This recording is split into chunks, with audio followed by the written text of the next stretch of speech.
세상이 이렇게 노도가 치고 풍랑이 일고 참 마음속에 여러 가지 두려움이 깃드는 이 시점에 우리가 꼭 놓쳐서 안 될 게 뭐냐면 나는 누구인가입니다. 나의 정체가 뭐냐, 그리고 나의 가치가 뭐냐, 이게 굉장히 중요합니다. 내가 누구인가를 알려면요, 나의 시작점을 알아야 합니다. 내 인생은 어디서 어떻게 시작되었는가, 이게 매우 중요합니다. 어떤 상황에서도 흔들리지 않는 나로서 존재하기 위해서 이게 매우 필요합니다. 시편 139편 13절에서 14절까지 보면 여러분, 내 인생이 어디서 어떻게 시작합니까? 내 인생의 시작이, 그 시작점이 어디입니까? 주께서입니다. 내 인생의 시작은 주님으로부터입니다. 주님으로부터 내가 시작됐구나. 그 주께서 어디서 나를 만드셨습니까? 모태에서요. 나를 만드시는 분이 누구입니까? 주님이십니다. 그래서 시편 기자 다윗은 이렇게 말합니다. 내가 주께 감사하오면 나를 지으심이 심히, 기자를 빼버려도 돼요, 묘하십니다.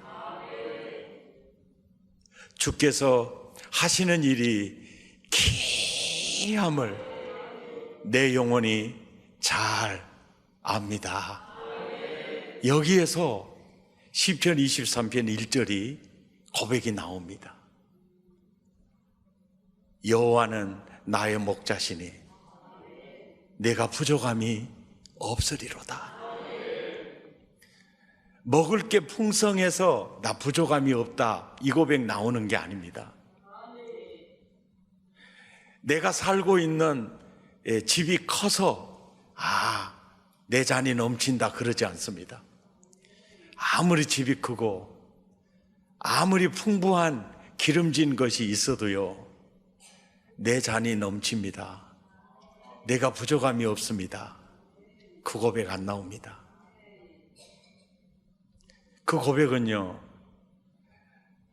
내가 누구인가를 알 때, 내 가치가 어느 정도인가를 알 때, 내 존재의 의미가 얼마나 놀라운지를 알 때 내 잔이 넘칩니다. 나는 부족함이 없습니다. 바로 내 인생의 시작점은 하나님이십니다. 그리고 내 인생을 만드시는 분이 하나님이십니다. 그래서 나는 누구냐? 하나님의 작품입니다. 작품의 가치는 누가 만들었느냐입니다. 수많은 세상에 그림들이 있습니다. 그 가치가 누구의 작품이냐에 따라 달라져요. 나는 누구 작품이죠? 하나님의 작품이에요. 여러분도 하나님의 작품이죠. 누가 만들었느냐, 누구의 작품이냐, 이게 가치를 설정하고요, 그 다음에 가치는요, 희소성에 있어요. 어떤 작가가 많은 그림을 그려서요, 그림이 흔하게 됐을 때 가치가 떨어져요. 모래알도 바위가 부서지는 거고요, 다이아몬드도 바위가 부서지는 거예요. 근데 모래알과 다이아몬드는 가치가 같지 않죠. 그게 희소성 때문에 그래요. 나라고 하는 이 존재, 누구 작품이요? 하나님 작품이에요. 여러분도 누구 작품이요? 하나님 작품이에요. 그런데 놀라운 것은 동일한 작품은 없어요. 수십억의 인구가 있어도요, 똑같은 인생 없어요. 그러면 내 가치가 대단합니까? 소단합니까? 대단한 겁니다. 다빈치의 모나리자 작품이 하나죠. 다빈치가 그리는 성만찬 작품이 하나죠. 베토벤이 만든 운명의 교향곡이 하나이듯이요, 나도 유일한 존재예요. 이것을 알 때만이 여호와는 나의 목자시니 내가 부족함이 없으리로다. 내 존재의 의미와 내 존재의 가치가 만족인 거예요. 세상 사람들이 나를 어떻게 인정하느냐, 그것은 틀릴 수 있어요. 그리고 그것은 내가 아닐 수 있어요. 그분이 나를 어떻게 인정하느냐. 사람들은요, 효용성에 따라서 가치를 매기기도 해요. 근데 창조자 하나님은요, 아무 효용성이 없어요. 낳은 자녀가 장애인일 수도 있어요. 평생 이 아이를 내가 책임져야 될지도 몰라요. 그래도 부모에게 있어서 그 아이는요, 다른 집의 10아들보다 나아요. 우리 가끔요, 세상에 저런 인간이 어디 있느냐, 대한민국 사람이 다 손가락질해도요, 엄마는 우리 아들 그런 아들 아니라고 그럽니다. 왜요? 내 작품이니까요. 다윗은 그것을 알았습니다. 하나님이 나를 어떻게 생각하는지. 그래서 나는 그분 때문에 내 잔이 넘치나이다. 아멘. 이런 자존감, 확실한 자기 정체성, 그 위에 반듯하게 세워져 있으면요, 무슨 일을 만나든지 누가 나를 비난하든지 흔들리지 않습니다. 나와 여러분 하나님의 작품입니다. 누가 뭐래도 나를 지으시는 분이 하나님이십니다. 내 인생의 가치는 그분이 정합니다. 그분이 존귀하다고 하면 나는 존귀한 겁니다. 그분이 대단하다 그러면 나는 대단한 겁니다. 내 인생을 자꾸 깎아내리지 마세요. 다른 사람이 뭐라고 해도 나는 나입니다. 이걸 놓치지 마세요. 세상은 자꾸 흔들릴 겁니다. 너무나 많은 위험들이 우리를 맞이하게 될 겁니다. 순간에도 놓치지 않아야 될 게 내가 누구냐입니다. 내가 어떤 존재냐입니다. 나를 지으신 그분이 나의 시작점입니다. 이렇게 말할 수 있어야 돼요. 여호와는 나의 목자시니 나는 그분의 작품이시니 내 잔이 넘치나이다. 할렐루야.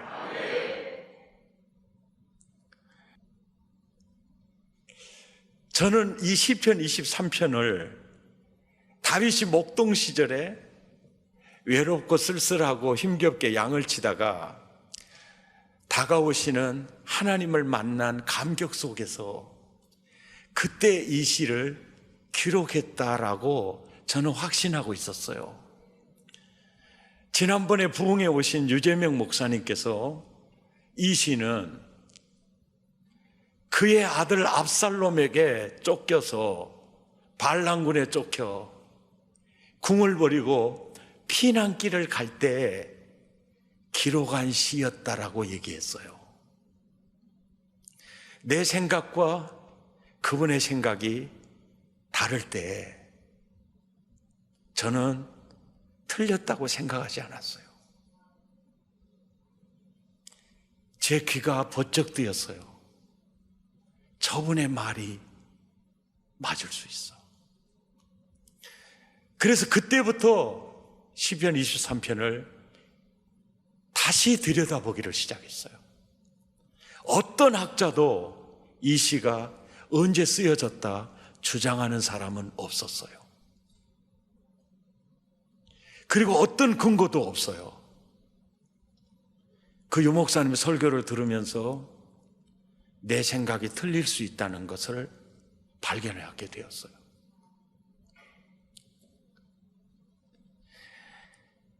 이 시를 1절에서 6절까지 읽으면요, 다윗이 양을 칠 때는 청소년 시절이에요. 골리앗을 쓰러뜨릴 때 미성년자였으니까요. 사망의 음침한 골짜기로 다닐지라도 해를 두려워하지 않는다. 이 체험 속에서 청소년은 이 시를 쓸 수가 없어요. 그리고 이 시의 6절을 보면 사람이 건강할 때요, 절대 낙원이 보이지 않습니다. 예.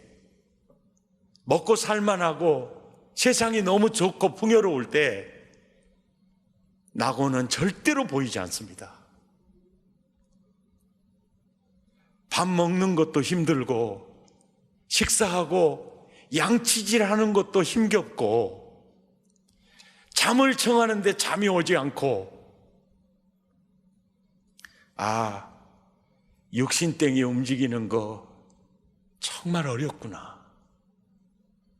그때 보이는 것이 낙원이에요. 그러니까 이 시는 청소년 시절에 완성된 시도 아니에요. 그래서 이 시를 구분해 보면 1절에서 3절까지는 청소년 시절이라고 볼 수 있어요. 하나님은 나의 목자야, 내게 부족할 것이 없습니다. 주께서 나를 푸른 초장, 푸른 풀밭에 누이시고 잔잔한 물가를 찾아 목을 축이게 하십니다. 말씀하신 대로 나를 잠시 쉬게 하신 후에 바른 길로 인도하십니다. 유진 피터슨의 성경을 제가 자막으로 보여드렸습니다. 4절에서 5절은 중장년 시절의 시라는 걸 알 수 있습니다. 내가 죽음의 골짜기를 거닐지라도 두려울 것이 없으니, 이때는 바로 사울 왕에게 쫓겨서 아둘람 굴 속에 들어가 오들오들 떨면서 잠을 청하고 있는데 사울의 군대가 그 굴 속으로 들어올 때 바로 그 현장이 죽음의 골짜기였습니다. 찰석같이 믿었던 아들이 반란을 일으켜 궁으로 올 때, 궁을 버리고 도망갈 때 죽음의 골짜기였습니다. 그 체험 속에서 내가 죽음의 골짜기를 지날지라도 두려울 것이 없으니 주께서 나와 함께 걸으시기 때문입니다. 주님의 믿음직한 지팡이를 보니 지팡이가 위에 이렇게 생겼잖아요. 이 원형 이렇게 생겼죠. 이게 뭘 상징하느냐면, 그리고 그 목자의 지팡이는 굉장히 깁니다. 이게 뭐냐면 낭떠러지에서요, 사람이 가서 그 양을 구출해 낼 수 없을 때 길다란 지팡이 거꾸로 잡아서요, 목에 딱 걸고 끄집어 올리는 겁니다. 그래서 그 지팡이를 바라볼 때마다 믿음직한 지팡이를 보니 내 마음 든든합니다.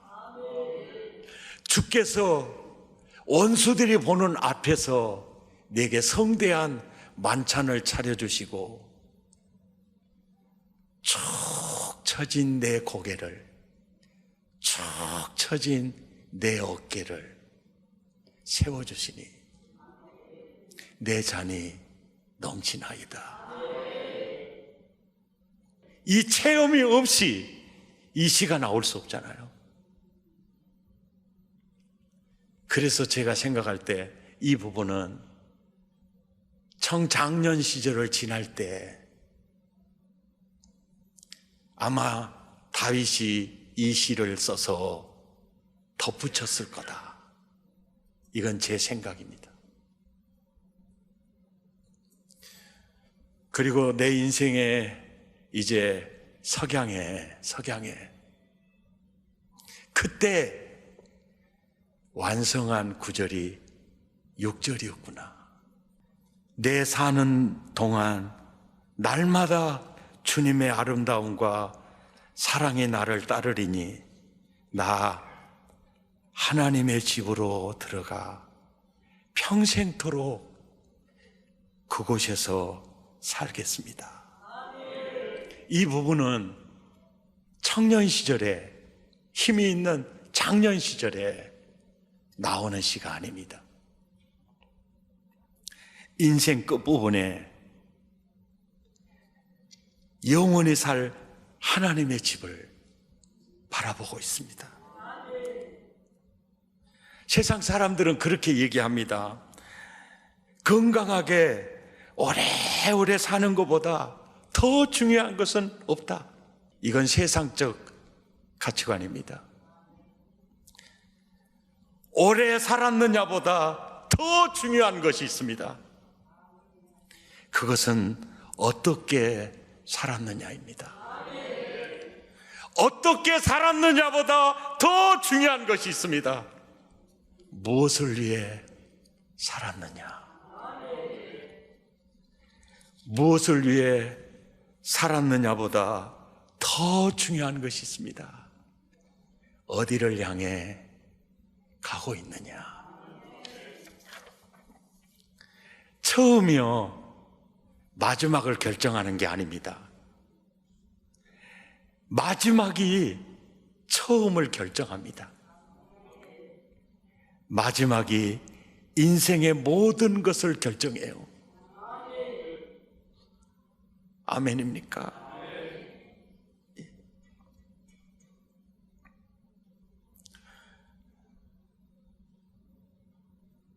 마지막이 내 인생을 결정한다. 왕이 되고 재벌 총수가 되어도요, 영원히 거할 그 집 도착하지 못하면요, 인생 의미가 없어져 버려요.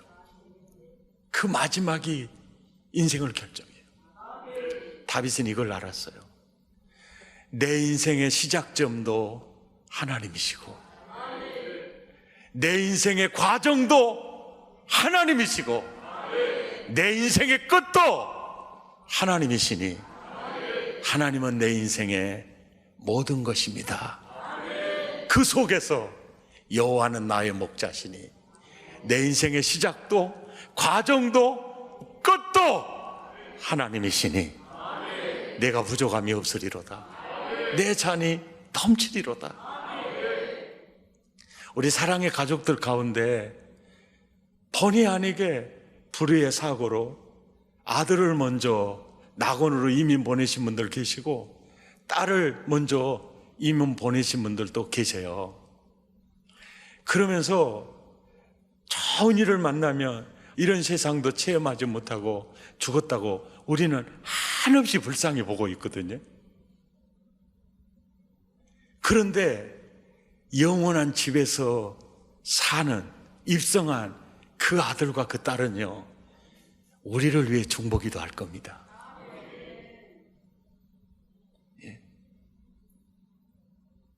사람은요, 오래오래 사는 거, 그거보다 종착점이 중요해요. 봐봐요. 예수님의 제자들 가운데 사도 요한은 장수예요. 그런데 스데반은 장수하지 않잖아요.